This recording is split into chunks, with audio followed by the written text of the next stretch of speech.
د کټ دی کټ باندې دی پروت دی او زه د دې کټ لاندې دې ځای کې ما طلایي اچول ده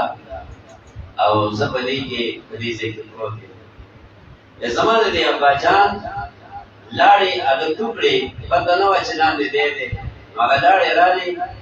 او زما په دې لاس باندې ورغېدې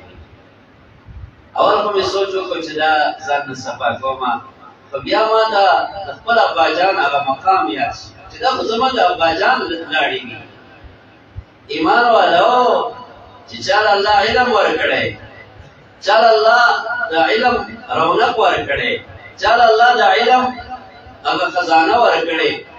د اباجان شان د هغوی په زړه کې دونه وي والله چې د هغوی د لاړو نه بیا د ده کرکه نه وي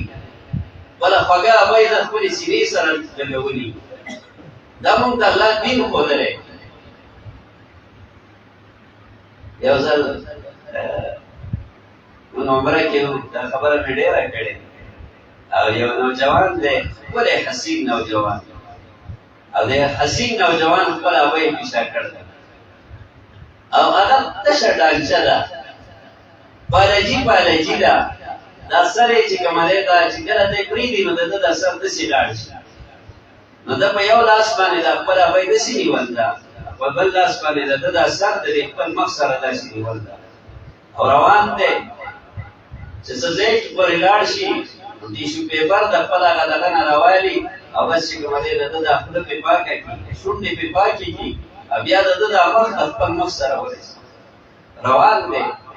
خولو کې ډنډ دی حسین نوجوان دی د بل په شان څه ځای پورې چې دوی لاړل زه ورپسې یم دا منظر وینم چې څه ځای پورې لاړه نو د دې مور د یو لاس کار کاوه د یو لاس یې کار نه کاوه د ده دا یو لاس دا کس لاس یې داسې اوچت کړه داسې پته نه لګي چې ده به د خپل بچي ته کومه دعا کړي زه یو طرف ته کېناستم یا الله چې دې نوجوان د خپل ابۍ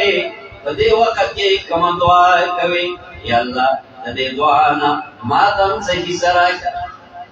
ایمان والو چې د الله دین نه وی د الله قرآن نه وی د نبي سنتونه نه وی دې معصوم دې نوجوان حسین نوجوان په دې ډانچه یې څه کول په دې ډانچه یې څه کول دا ډانچه باندې بادل بیا کرکه ورته خو کرکه نه ورځې